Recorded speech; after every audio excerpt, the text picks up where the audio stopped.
So you had an exam and you might have failed, but you don't know how to feel or where to go from here. I'm Salim, I'm a med student, and I've also done an undergrad and postgraduate degree. And from my 7 years at uni, I've had times where I didn't get the grades I wanted, but now I've learned how to overcome failure to become a successful medical student. So I'll go through how you can do the same, and the third point is something that everyone needs to hear. But the first part is to ask yourself, do you need to take action straight away? Because when it comes to failure, what's just as important as taking action is making sure to take a break to let your emotions calm down. Because you're not a robot to just study straight away after failing, you need some time to yourself. And this might take a day or it might take a week, but it's going to help you think clearly for the next part of recovering from failure. And that's learning to be strategic. This is the time for you to think clearly without your emotions controlling your judgment. And instead of focusing on your exam and what went wrong with it, focus on what went wrong leading up to the exam. Did you have the wrong approach to studying, such as not doing enough practice questions, or did you have too many distractions? Or maybe you studied too much and burnt out because you didn't take breaks. Take time to write down exactly what you did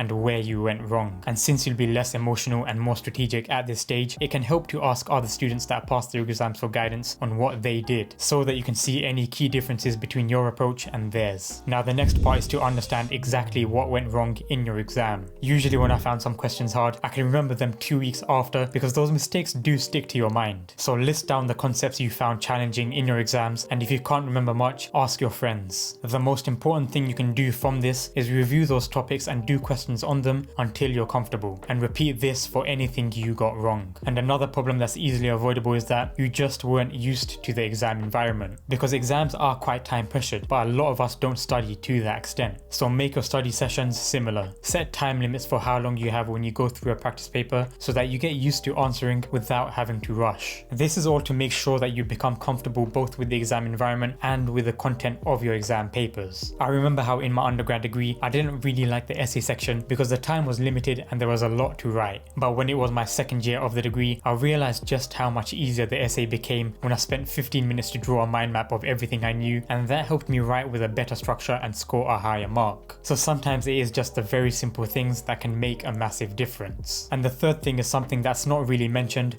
so I'll give an example. LeBron James has around 15,000 field goals, but he also has a similar number of missed field goals. And even with Messi or Ronaldo, they score a lot, but they also miss a lot. So what you need to realize is that failure is normal, because too many people let failures define them, but it's one of the best ways to let you adapt and change, where you learn from your mistakes to work your way up. For example, even with my YouTube videos, a lot of them don't get many views, but if I never made those videos, I wouldn't have the knowledge on content creation that I have now and have this many of you subscribed and learning from my videos. So there's almost always something you can gain from failure that puts you in a better position, and changing your mindset can help you think more positively instead of only seeing the bad in failure. But the next problem is that it is still difficult to get yourself to start working hard again, especially when there's a lot of pressure to do better. And that makes you more likely to procrastinate to avoid the stress of making the effort to pick yourself back up again. So in this video here, I talk about how you can immediately stop procrastinating and get on with what you need to be doing. So click the video to learn more.